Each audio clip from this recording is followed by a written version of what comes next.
Hey guys, tonight we slip barefoot through polished marble corridors lit by flickering oil lamps, and your breath fogs in the humid air laced with rose water, sweat, and secrets. There's music in the distance plucked strings, low laughter but it's muffled by thick walls and thicker curtains. You're walking deeper into the world most men never saw, and most women never escaped. The Ottoman imperial harem. And if you're imagining a paradise of silk beds and soft giggles, go ahead and hold that thought for exactly 5 more seconds. Because what you're actually stepping into is a velvet-wrapped battlefield. Behind every embroidered cushion and golden door lies a power play, a heartbreak, a rebellion. This place isn't about sex, well, not just sex, it's about strategy, survival, status, and silence. So before you get comfortable, take a moment to like the video and subscribe, but only if you genuinely enjoy what I do here. Also, drop your city and local time in the comments. I want to know where you're listening from. Now dim the lights, maybe turn on a fan for that soft background hum, and let's ease into tonight's journey together. You're gliding through Topkapi Palace, Istanbul, maybe 400 years ago. And everything smells like oud, orange blossoms, and complicated decisions. The corridors twist like intestines fitting, really, because life here depends on who digests whom. Around you, mosaic tiles gleam in candlelight, their blues and golds swirling like trapped galaxies. But don't be fooled by the sparkle. This place runs on blood. Not just the blood of lovers and rivals, but of the eunuchs who guard it. The concubines who train in it, the sons born inside who may never leave. You might be thinking, how dangerous can a harem really be? Well, imagine a Hunger Games scenario, but instead of swords, the weapons are poetry, fertility, and strategic tears. You're either chosen, forgotten, or eliminated. And yes, occasionally, tossed in a sack and drowned in the Bosphorus, gently, with respect. Because decorum matters. The harem, or harem-i humayun, is technically just the sultan's private quarters, but in practice, it's an entire kingdom carved within a palace. Up to 300 women, most taken from the farthest corners of the Empire Slavic villages Circassian. Mountains, Phoenician ports brought here not for who they were, but for how well they could be remade. These weren't spoiled courtesans lounging in gold bathtubs.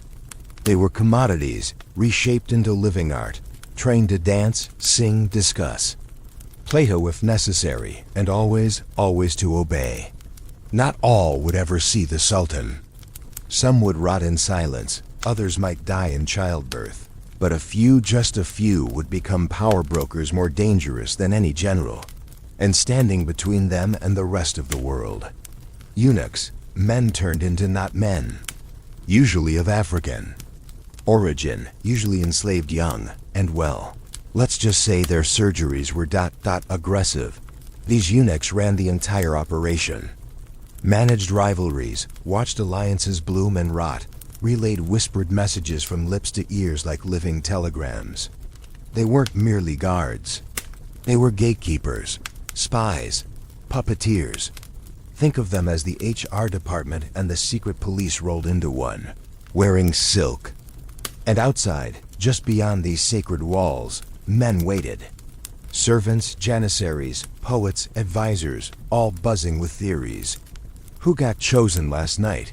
Why was that girl crying? What really happened to the concubine who fell down the marble steps? The harem was a mystery they could never solve, a room they could never enter, a woman they could never touch. So instead, they watched the shadows on the curtains and built stories out of silence. But inside, the real stories were sharper. There's a reason Foucault insisted that sexuality is a structure of power. In this palace, it was the only currency that mattered. A woman who pleased the Sultan might receive not just gifts and titles, but something far more dangerous, influence, a son. And if that son lived, she could become valid Sultan, the Queen Mother, basically the CEO of the empire. In pearls, but it was a steep, narrow ladder, greased with jealousy and scented oils. One wrong move, a glance, a word, a pregnancy at the wrong time, and down you went. Literally, sometimes. Into a silk sack, off a boat, and into the sea. Or you just disappeared. The harem had its own logic, its own justice system. You didn't have to be guilty, just inconvenient. And yet, within this pressure cooker of veils and rumors, women found ways to resist. Secret letters, poison rings, hidden languages of fan gestures and perfume blends. It wasn't all eyeliner and belly dancing. It was war, only quieter. More elegant, and frequently more effective. Historians still argue whether the harem oppressed women or empowered them. Was it a prison gilded in jasmine, or a rare ladder up from slavery? And who really pulled the strings, the sultan, the mothers, or the men watching from outside, dreaming of control they'd never get? You press your hand to the cool stone wall and hear the echo of footsteps behind you, soft, slippered, and just a little too close. Someone's always watching here, so smile, sit still, and don't speak unless spoken to. You're not born into the harem. Not usually. You're taken, or sold, or gifted. One day you're skipping stones on the Danube, or picking figs in a Greek orchard. The next you're shackled in a caravan, watching your childhood blur into a horizon you'll never see again. The journey is long weeks, maybe months, and by the time you pass through the gates of Topkapi Palace, you're already someone else. Your name, your gods, your language, all replaced. You arrive as a bundle of potential, trembling in a new name, scrubbed clean, and handed to the Kalfa, the senior maidens who'll train you. First comes the bath, a ritual cleansing in warm, perfumed water. And not just for hygiene. It's psychological. You're softened, stripped, scented, and reshaped. You no longer belong to yourself. You belong to the palace. And the palace has plans. Grooming isn't just about making you beautiful. It's about sculpting desire, silence, and poise into your very posture. You learn to walk like silk poured down marble. You learn to speak only when addressed, to listen even when it hurts, and to dance like a breeze in a cage. You learn music, philosophy, poetry, embroidery. But make no mistake, this isn't liberal arts school. This is weaponization. Every song you sing must be seductive. Every story you recite, alluring. And your body? That's your resume. You practice how to pour tea with a single graceful gesture, how to bow so your perfume trails behind like a question. Even blinking becomes a controlled art form. It's not about being seen, it's about being unforgettable. Not all girls make it through training. Some break under the pressure, others fall ill, and a few simply vanish into the deeper corridors. Historians still argue whether these disappearances were logistical failures or intentional pruning. But for those who survive, a hierarchy awaits. At the bottom, you're just a Dalek, an unranked chambermaid, mostly invisible. Above that, if you catch someone's eye, you might become a Gedikli, a favorite of a favored girl. Then there are the Iqbals, the Sultan's chosen companions. And above them, the Khagan official consorts. The highest rank? Hasoki Sultan, the Sultan's favorite. The one who could change the empire's fate with a single pregnancy. But that's a long climb. For now you sleep on a floor mat and try not to cry too loudly. One girl didn't cry at all. Her name was Kaiksem, Greek by birth, barely 13 when she entered the palace. And within a few years, she'd become the most powerful woman in the empire. Not because she was the prettiest, though she was striking, but because she understood the game better than anyone. She learned who to flatter, who to fear, and who to watch from behind lowered lashes. Her nights with the Sultan weren't just physical, they were strategic chess matches under silk sheets. And she played to win. Her rise was slow but deadly. She bore sons. She survived rival poisonings. She navigated coups and crowned sultans like a queenmaker. By the time she became valid sultan, She wasn't just behind the throne, she practically was the throne. But Kaksan wasn't the only one. Every girl here has a story like a dagger tucked under her pillow. Some were brutal like the girl, who was rumored to have blinded herself to avoid the Sultan's attention. Some were romantic. A whisper survives about a concubine who secretly taught a janissary how to read, smuggling books through the laundry baskets, but most were practical. You learn quickly that survival isn't about love, it's about alliances. A secret glance from a higher-ranking girl can mean protection or doom. An offhand comment can promote you or get you reassigned to the laundry wing for life. The walls of the harem are thick, but not thick enough to muffle ambition. And then there's the sex. Not as frequent as you might think. The Sultan chooses when, if, and whom. Sometimes he doesn't visit for weeks. Other times, he indulges in one girl obsessively, ignoring the rest. That's both a blessing and a curse. Favor is addictive. But favor is also dangerous. The girl who gets too much attention invites jealousy, and jealousy here doesn't come with angry whispers. It comes with almond milk laced in arsenic. And yet, for all this danger, some women still dreamed of being chosen. Why? Because sex with the Sultan isn't just pleasure. It's possibility. One night could mean a room of your own, silk robes, servants, a future. It could also mean pregnancy, and that's the real prize. A child. A son. Your insurance policy. One harem tale from the erotic spirit through history tells of a girl named Lala, who caught the Sultan's eye with a lute performance and bore him a son. She then orchestrated a complex alliance between two rival court factions, using only gossip and well-timed tears. By the time her son was 6, she had more wealth than some viziers. Lala disappeared mysteriously one spring, but her son went on to govern Baghdad. No one ever proved who poisoned her, but everyone had theories. You'd think, after all this, these girls would see each other as enemies. But there were also strange, intimate friendships or lifelong bonds formed in whispered late-night confessions, secret lullabies, stolen oranges. One scholar describes these relationships as emotional alliances formed within controlled captivity, which is a polite way of saying, if you don't make someone love you in here, you'll probably lose your mind. And you? You're still just observing, watching from the sidelines, for now. But eventually, you'll have to choose who do you. Trust who do you follow. And when the Sultan calls, do you go? You wake up before dawn, not because someone calls you, but because centuries of dust and dread seem to rise with the sun. The harem doesn't sleep in, it simmers. And the rhythm of daily life here hums like a well-oiled, if slightly malicious machine.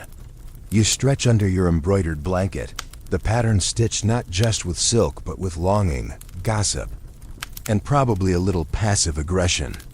Today will be like most days, but that doesn't mean it's safe. First comes the morning ritual, incense curling in slow spirals through the air, perfumed oils dabbed behind ears, and always quiet footsteps. You don't clop in the harem. You glide. Meals are served in copper trays, carried by mute servants who bow without looking you in the eyes. You eat silently, cross-legged on velvet cushions, surrounded by women who smile with their mouths and calculate with their eyes. The food is rich but controlled: figs, flatbreads, honeyed almonds, nothing that stains, nothing that bloats. You never know when you'll be summoned to perform, or worse, to please. In between meals and prayers, you fill the hours with carefully selected activities. Embroidery is the classic, but not just flowers and birds. Some women stitch secret poems into their patterns.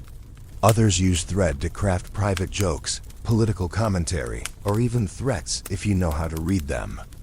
There's a rumor about one concubine who embroidered an exact map of the palace's forbidden corridors, hid it inside a cushion, and tried to escape dressed as a fruit seller. It didn't end well. Music lessons fill another part of the day lutes.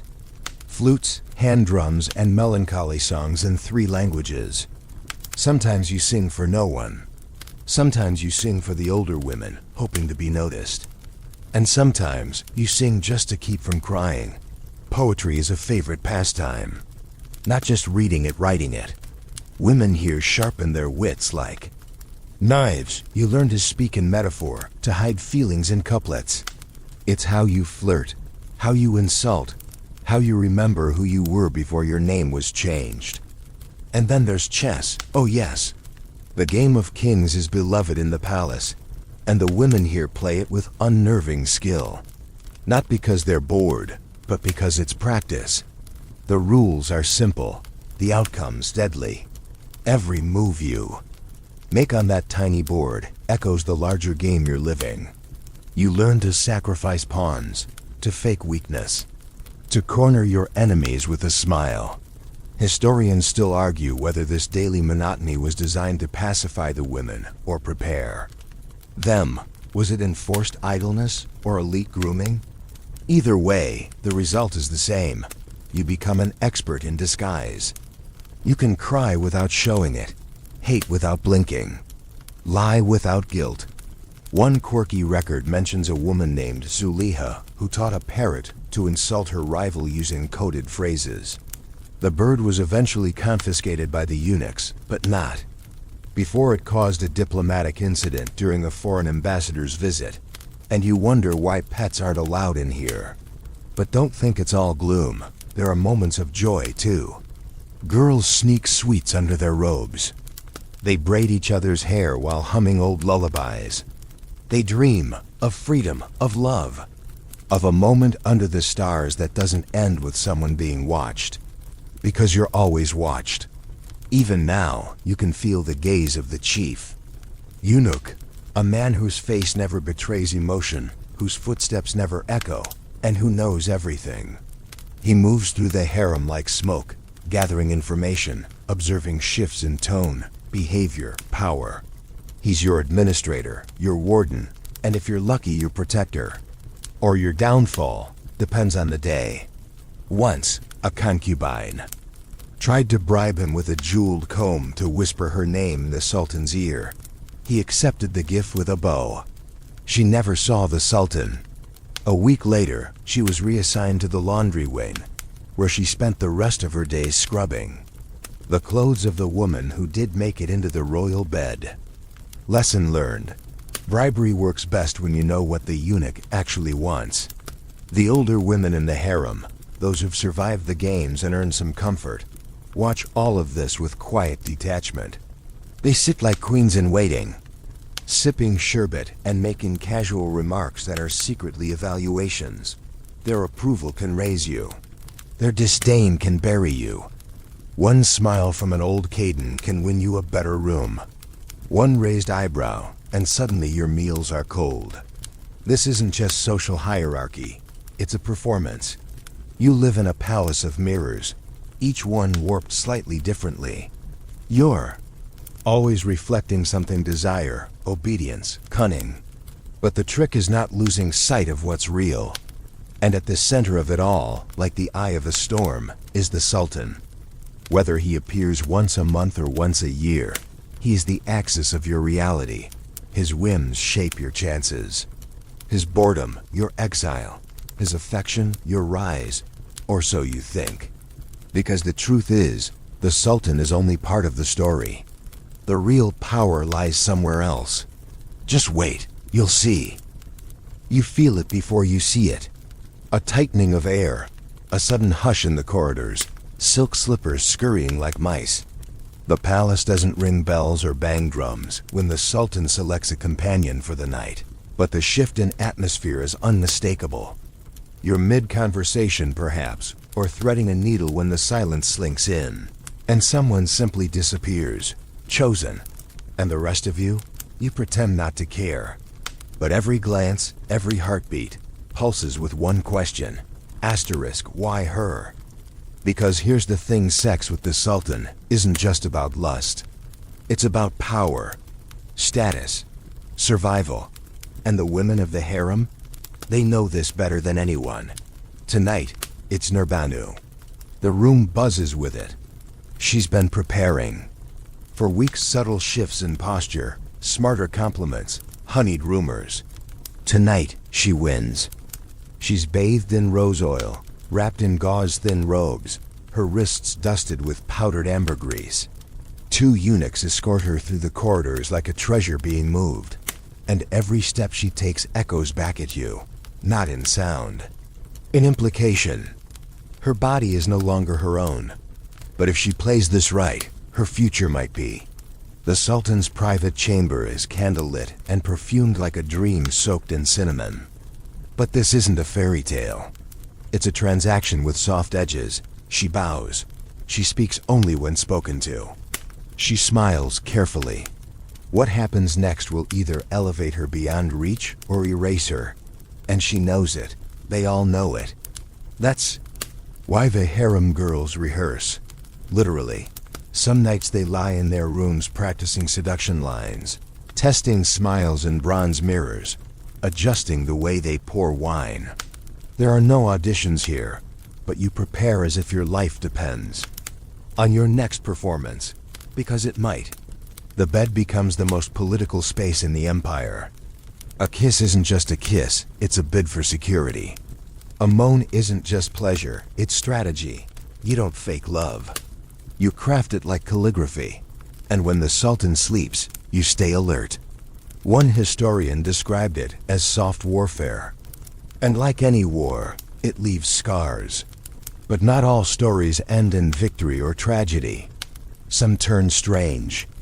Take the account from Peter Webb's The Erotic Spirit Through History, where a concubine was said to have refused the Sultan's touch, claiming she had a vision from a saint warning her to remain pure.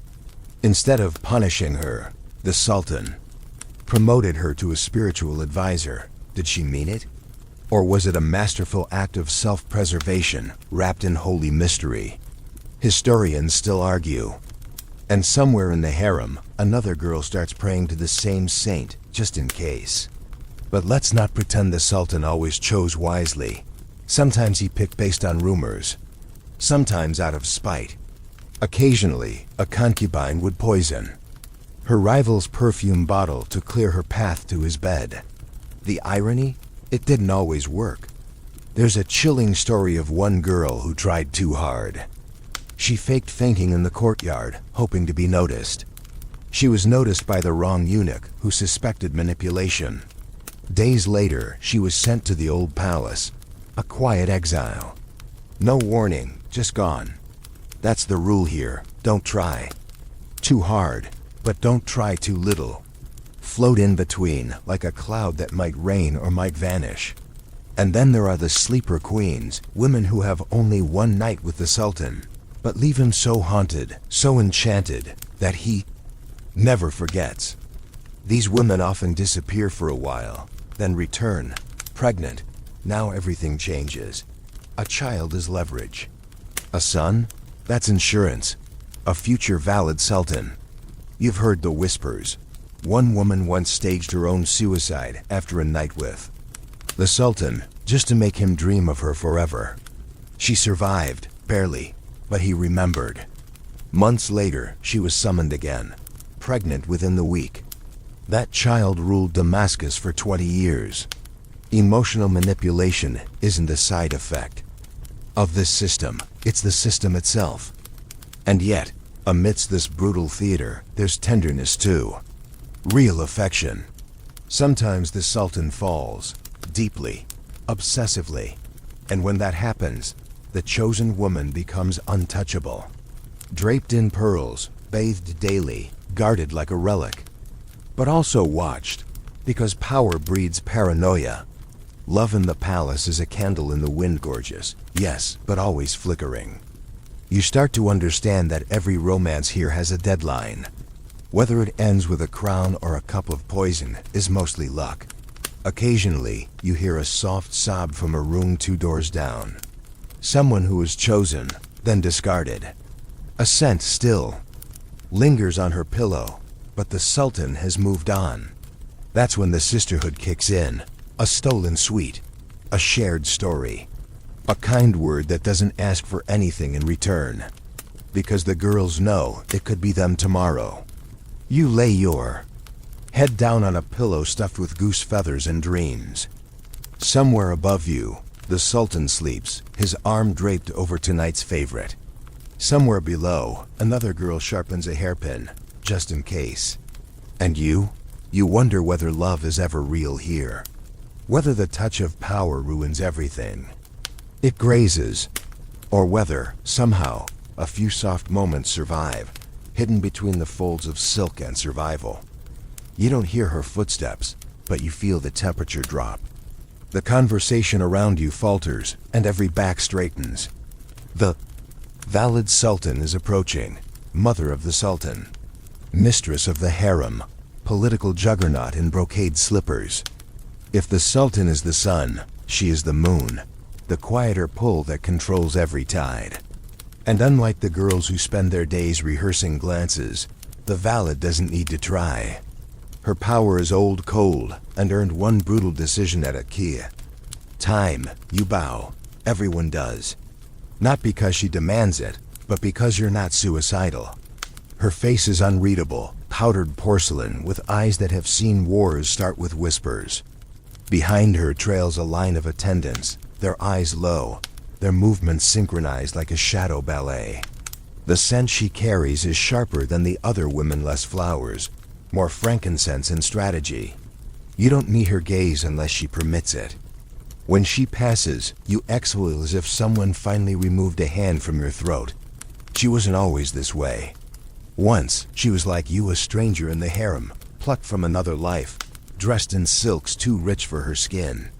But unlike the others, she played every game like it was her last. She learned names faster, lied better, calculated harder. And most importantly, she bore a son.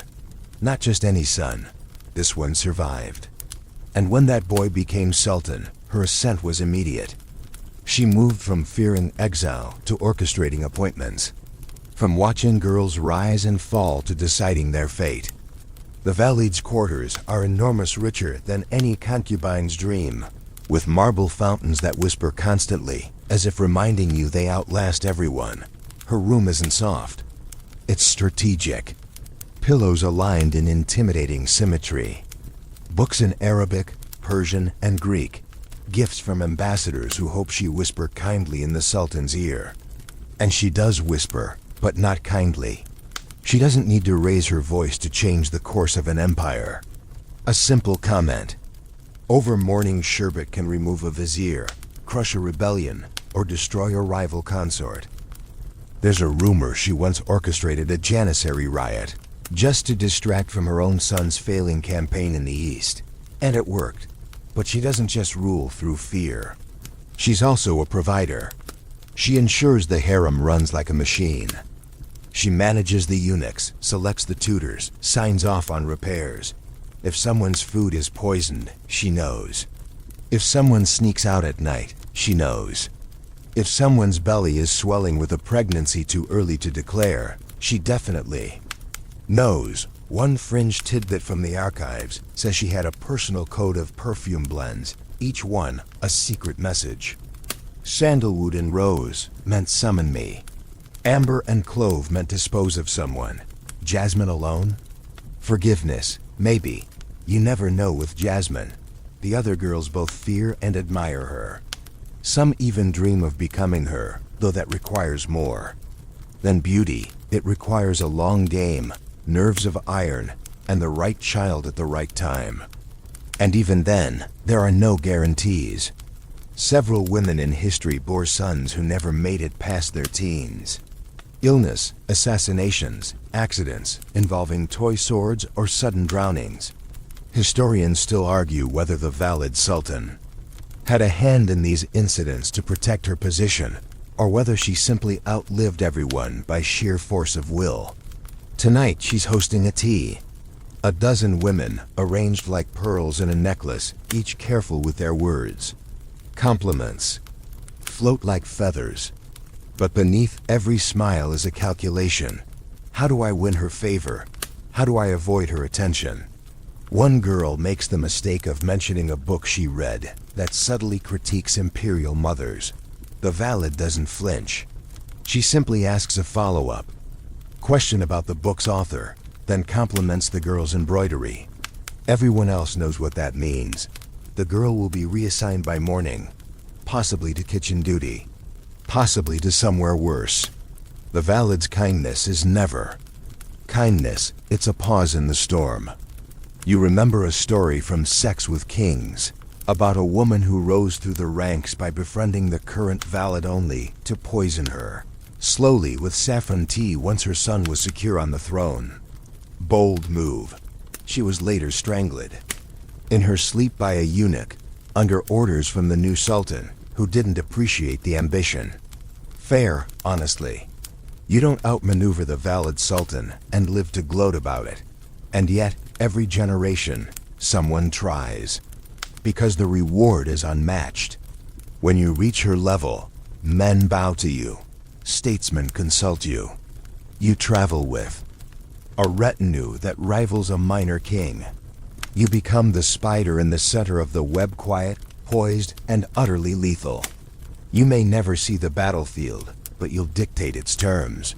And you watch her sip her tea and wonder what she sees when she looks at you. Potential? A threat? Nothing at all? Whatever it is, you take note. Because if you're lucky or unlucky, you might be her one day. And that thought, it should terrify you. But deep down, it doesn't. The black eunuchs don't speak unless necessary. They move like wind through curtains present, but barely. You don't hear their steps, yet they're always near. You're pouring tea, adjusting a pillow, whispering a joke. And there's one, right behind you, pretending not to listen. But he hears everything, sees everything, remembers everything. He reports to the Valid sultan, but also to the sultan himself. He carries messages, warnings, perfume samples, secret letters folded into fan handles. He is not a man, but not entirely something else. He's a myth built in flesh, the ghost in silk. The black eunuchs, often referred to in Ottoman records as Kisler Kasig, or Chief of the Girls, were once boys taken from East Africa, castrated in brutal ceremonies far from the palace, then sold into service. The operation was horrifying, and in many cases fatal. Those who survived became eunuchs. Those who excelled became power brokers in a palace that claimed to have no room for men. The irony? These not men had more access than any soldier, any vizier, any bureaucrat. They walked past the guarded doors. They touched the silks. They heard the screams. They knew which girl was crying because she missed her mother and which one was crying because she might be pregnant. Their silence wasn't passive, it was weaponized. You see one now tall, cloaked, with the glint of gold at his belt. He doesn't look at you, but you feel seen anyway. His presence is regulation, routine, expected and yet unsettling. Like the soft clink of a key turning in a lock you didn't know you were behind. His face shows no emotion, but his eyes flicker ever so slightly when he notices the exchange of glances between two women. He files it away. That's his job. Collect the soft data, the human variables. One scholar wrote that the eunuchs were living ciphers, trained in human behavior as an accountant is trained in numbers. And it shows. They know when a girl is lying, when someone's bleeding and hiding it, when someone's in love. And love is a problem. That's why they watch for it. Once, a eunuch caught a laundry maid passing notes to a kitchen boy. The notes were harmless bad poetry, mostly, but the risk was not.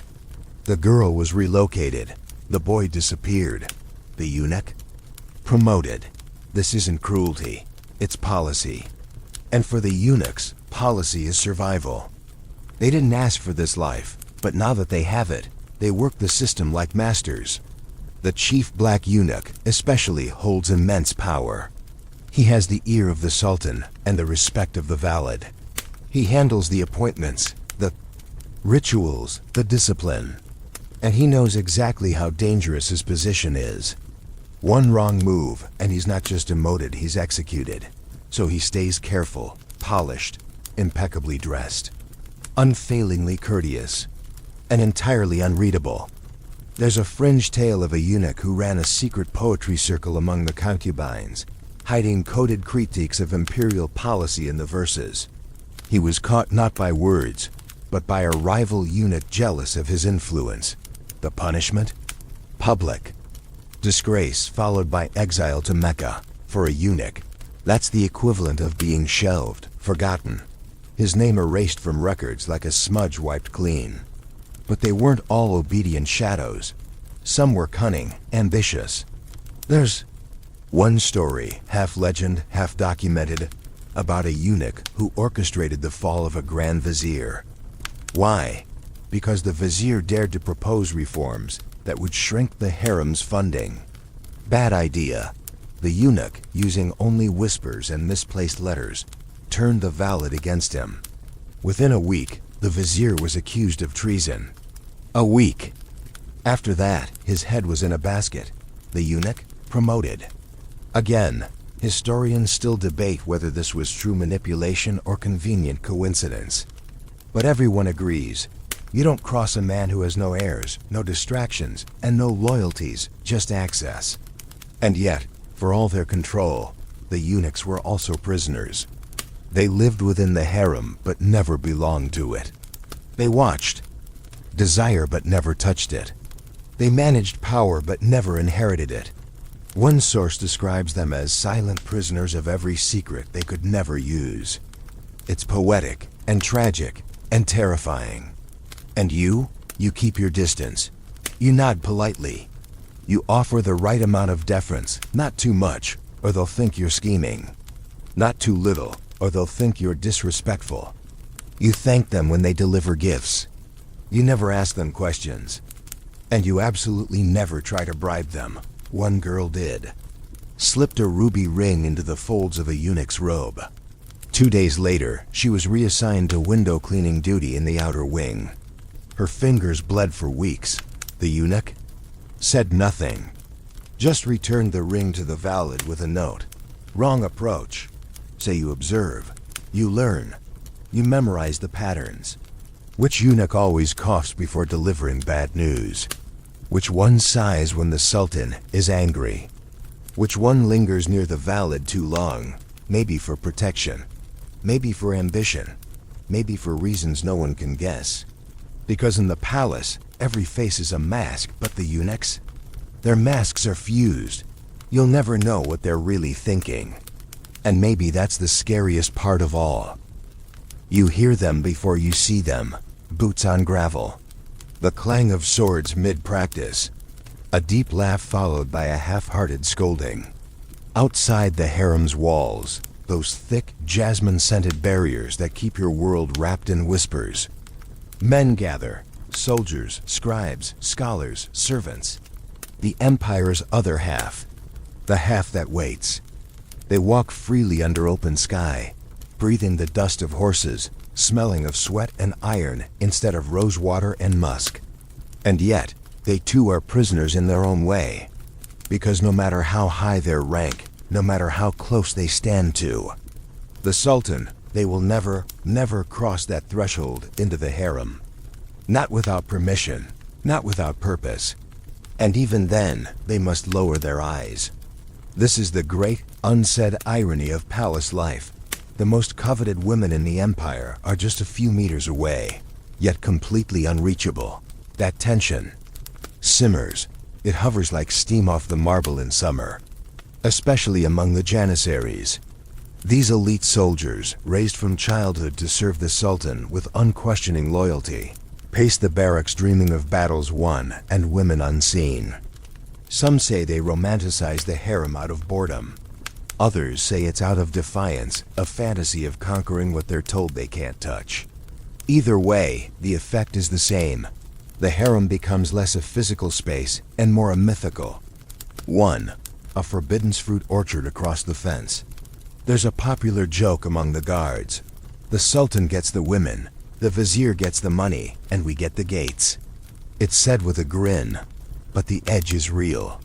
Every man in this palace has a theory about what happens beyond the screens. They trade rumors like dice games. One swears he saw a concubine's reflection in a copper basin. Another claims he once heard two girls laughing through the lattice, and the sound gave him fever for 3 days. These stories are absurd, exaggerated, entirely believed. Because when imagination is your only access, it grows wild. The scribes are worse.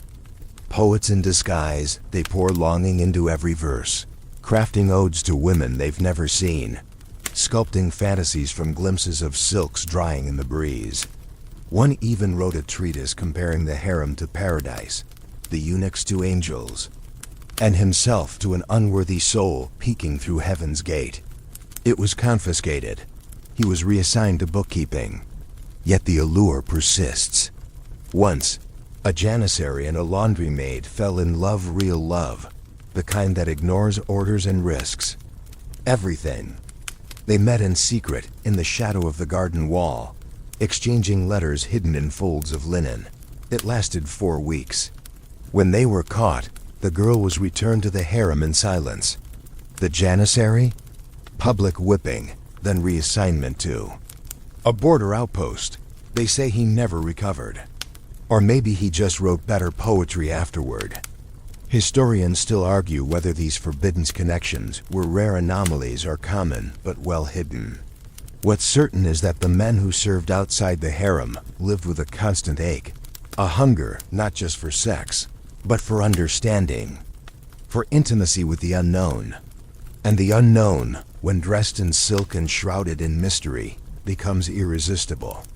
Even the viziers, who technically outranked most palace staff, couldn't breach the harem without explicit invitation.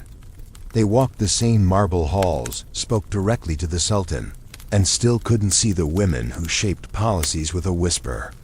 One vizier is rumored to have fallen madly in love with a concubine he never met, only heard described by a eunuch. He sent her poetry. She sent nothing back. He sent gifts, still nothing.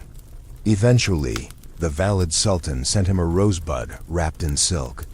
A silent message. Enough. He resigned within the month. Whether from heartbreak or political pressure, no one knows. Then there are the foreign ambassadors, curious, arrogant, scandalized. They arrive with assumptions, leave with misunderstandings. They ask too many questions about the harem. They sketch what they imagine.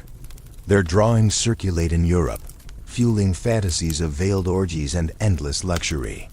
They write letters, describing women reclining on pillows, feeding each other grapes. It's nonsense, mostly, but it sells. The myth of the harem becomes its own currency. A soft power export, cloaked in eroticism. And the real women inside? They laugh, or sometimes they cry. Because being watched, endlessly watched, even from afar, isn't flattering. It's exhausting. Still, some women play into it. They throw down a perfumed scarf by accident. They walk a little slower past certain windows. They enjoy the game until it turns dangerous. Because even a fantasy, if fed too much, can grow teeth. You sit by the window now, embroidery forgotten in your lap, watching shadows of men pass beyond the gate. You see them as they see you, imagined, idealized, unreachable. It's a strange kind of equality. Two halves of a palace, each dreaming of the other. You wonder if any of them think about your fears, your boredom, the smell of your sweat under all that perfume. Probably not. But maybe one does. Maybe he lies awake at night, wondering who you are, not what you look like. Maybe. Or maybe he just wants to be sultan for a night. Either way, you pull the curtain. Closed, let them imagine. That's all they'll ever have. The morning doesn't begin with wailing. It starts with silence. Not the soft kind that follows prayers or naps, but a dead, dragging stillness that wraps around the palace like a wet cloth. The eunuchs stop mid-step. The concubines freeze mid-breath. The kitchen clatters to a halt. Somewhere in the palace, someone has just whispered 3 words that will change everything. The sultan's dead. You feel it immediately. A pressure in the air, as though even the walls are holding their breath. You don't cry, not yet. Not until you know what this means for you. Because death in the harem doesn't always look like grief. Sometimes it looks like panic. Sometimes it looks like blood. When a sultan dies, he leaves behind more than a harem full of women. He leaves a power vacuum, and the empire rushes to fill it before the body even cools. The valid sultan may weep publicly, but she's already calculating. The chief eunuch is already in motion. The guards are doubled, and whispers multiply like smoke in the corridors. Because everyone knows what comes next: succession. And succession, in the Ottoman world, is not a polite transfer of power. It's a blood ritual. See, the sultan didn't just have one son. He had several, from different women. And while only one will wear the crown, all the others pose a threat to it. So tradition, cruel as it sounds, has a solution: kill the spares. It's called fratricide, and it's as brutal as it is efficient. Newly crowned sultans often strangle their brothers with silken cords, a gesture meant to avoid spilling royal blood. How poetic, how practical. And if your son is not the one chosen, well, you may want to start packing or praying. The harem becomes a haunted house overnight.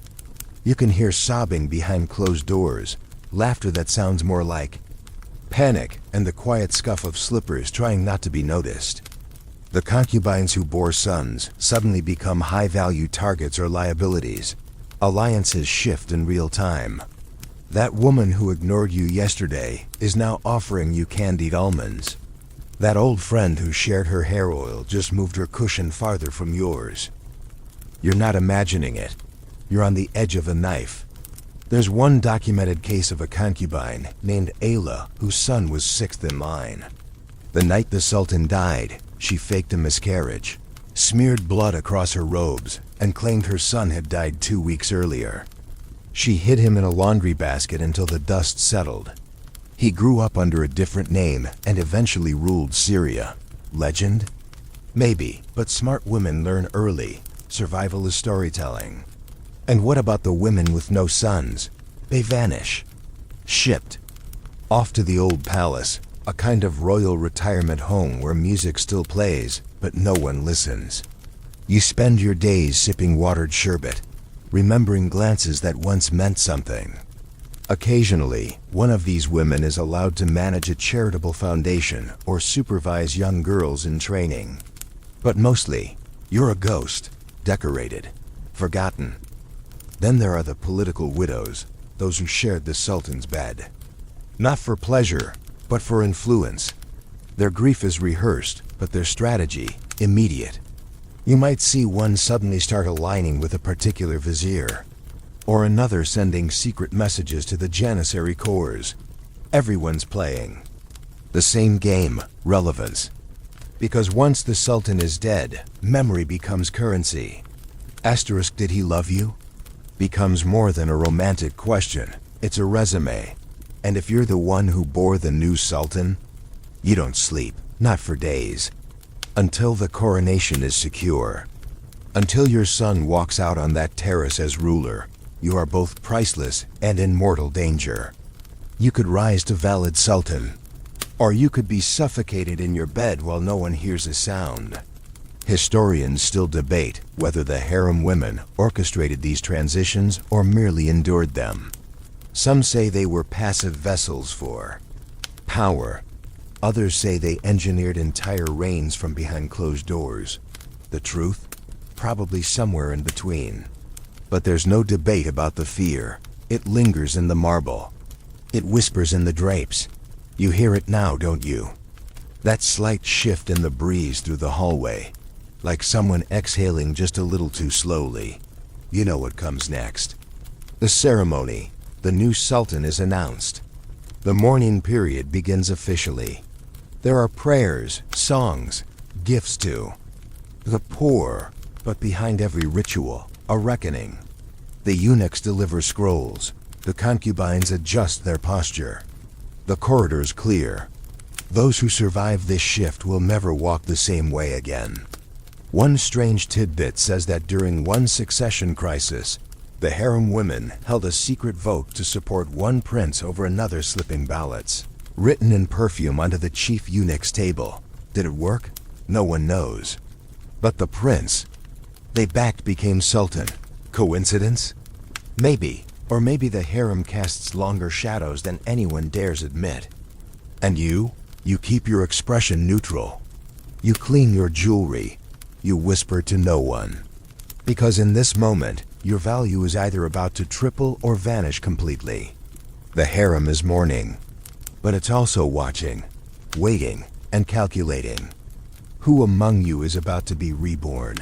You'd think the curtain would close quietly, that the legacy of the harem would drift gently into history like incense fading into air. But no, what came next was louder, bolder, and far more ridiculous. Because once European travelers got wind of the Ottoman harem, it became less a place and more a canvas, a blank space they could project every forbidden's fantasy onto. The real harem? Complicated, political, coded, terrifying. The Western version? All pillows and peaches. Enter the Orientalist fever dream, where French painters, British poets, and colonial gossip mongers took the idea of the harem and soaked it in oil paint, wine, and projection. They'd never been inside, of course. No European man had, not really. But that didn't stop them. They imagined reclining nude women feeding each other grapes, hookah smoke curling through golden lattice windows, giggling girls wrestling playfully in rose-scented baths. The harem became a theater, and the truth was evicted from its own story. Artists like Engris and Jerem created lush, sultry scenes with bare breasts, lazy limbs, and zero historical accuracy. There's a particularly famous painting that shows a harem where the women are sprawled across a divan in impossible poses, their bodies all curves, their expressions vacant. No embroidery, no books. No sign of politics, hierarchy, or strategy. Just sex, pretty and dumb. The irony? The real harem would have been horrified. No woman in Topkapi would ever lounge naked with strangers present. No eunuch would allow it. And those dreamy baths? In real life, you scrubbed yourself raw under supervision, and you did it fast. No floating in milk with a peacock fan. But fantasy sold. The West couldn't get enough. Travel books were filled with salacious tailies. Diplomats spun stories too. Impress back home. Poets wrote verses so soaked in desire, they might as well have been perfume ads. A British ambassador once described the harem as a den of sin hidden behind sacred walls. He then admitted he had never seen it. Just heard. Things, of course he had. Some women played into the myth. There's one record of a French courtesan in the 1800s who reinvented herself as a former harem girl and toured Europe giving sensual lectures on Ottoman intimacy rituals. Total fiction, huge success. Sold out in Paris. Meanwhile, actual Ottoman women, educated, strategic, multilingual, were being erased.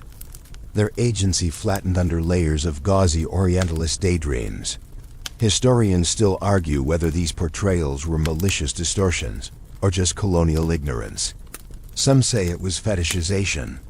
Others say it was political, just another way of casting the East as decadent and primitive, justifying civilizing missions. Either way, the damage stuck. Even today, mention the word harem and most people don't picture a complex female-led society within a palace.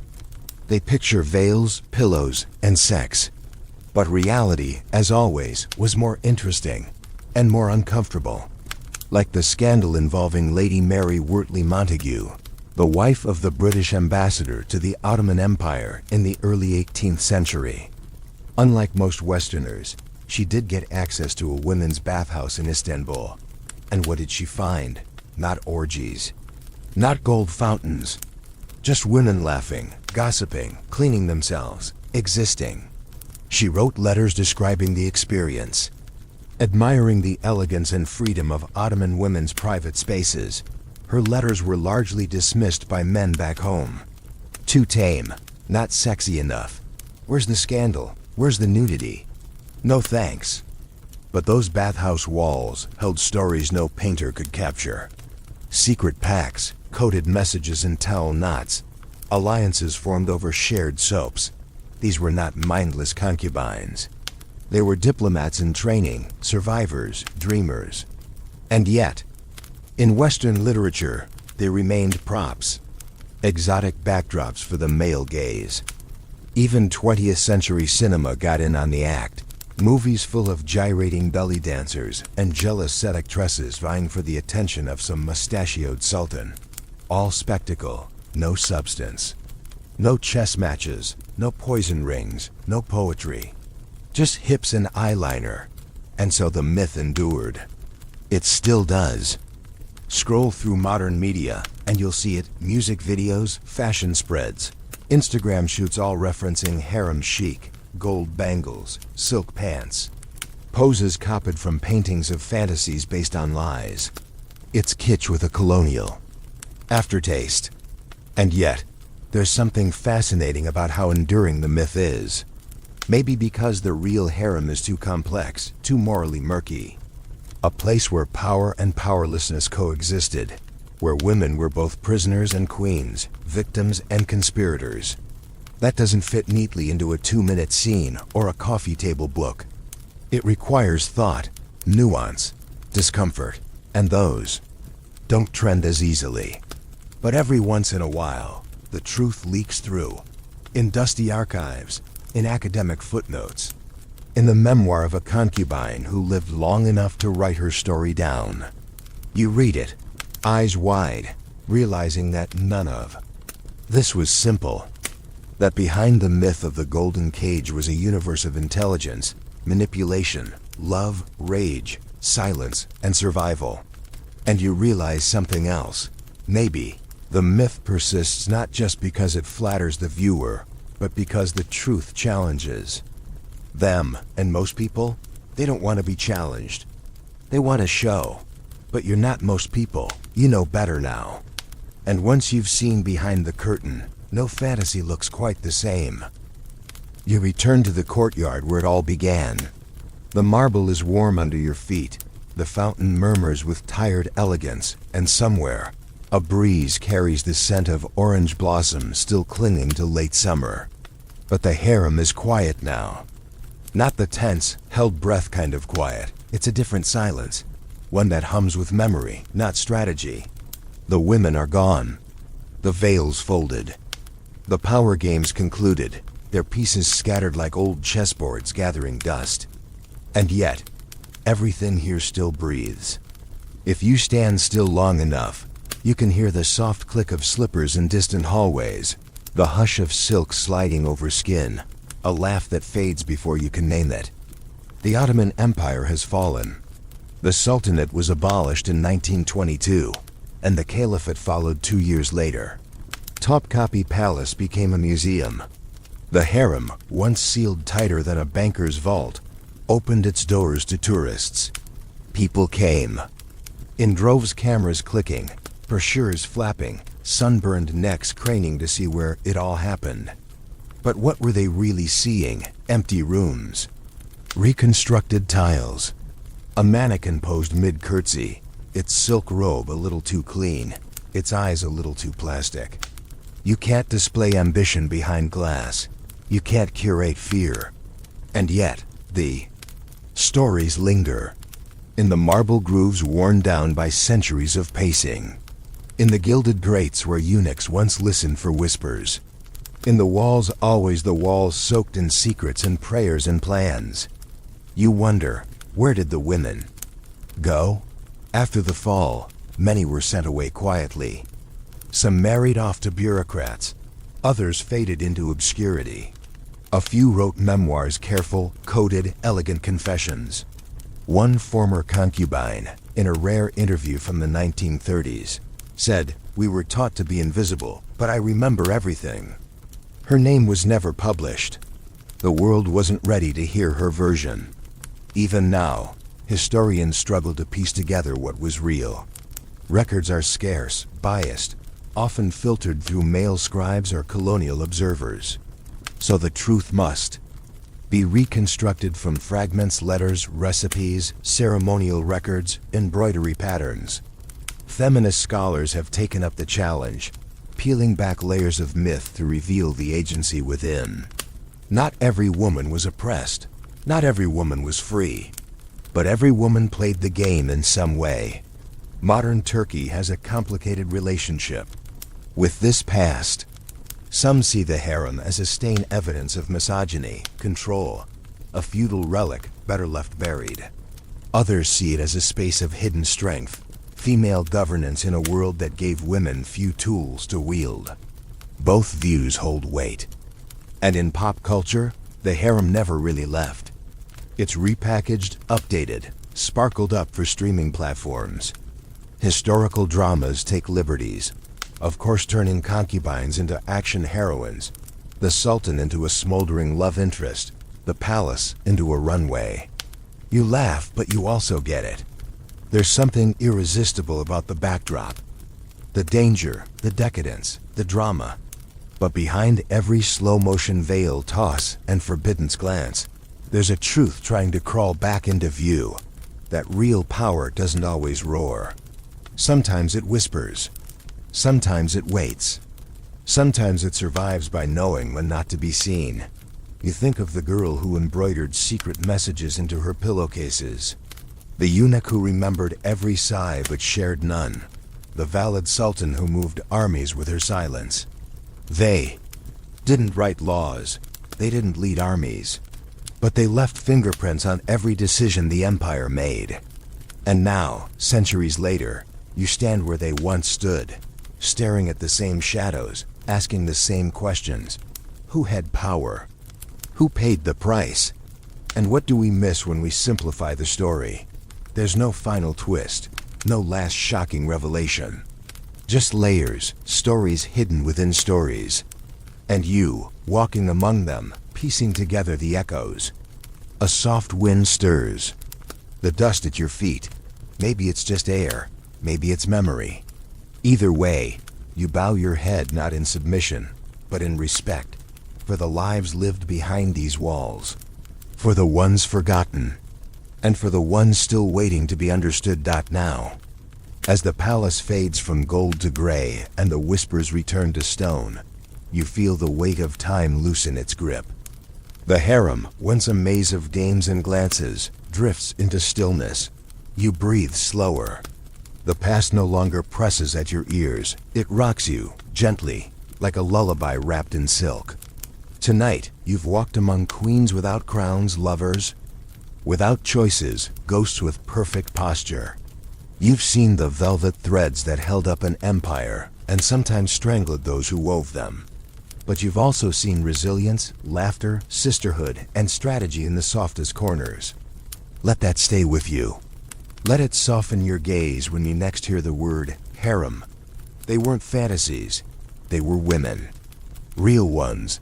And now as your own breath evens out and your eyelids grow heavy, let the marble cool beneath your feet and the silence carry you gently into sleep. End of script. Sweet dreams.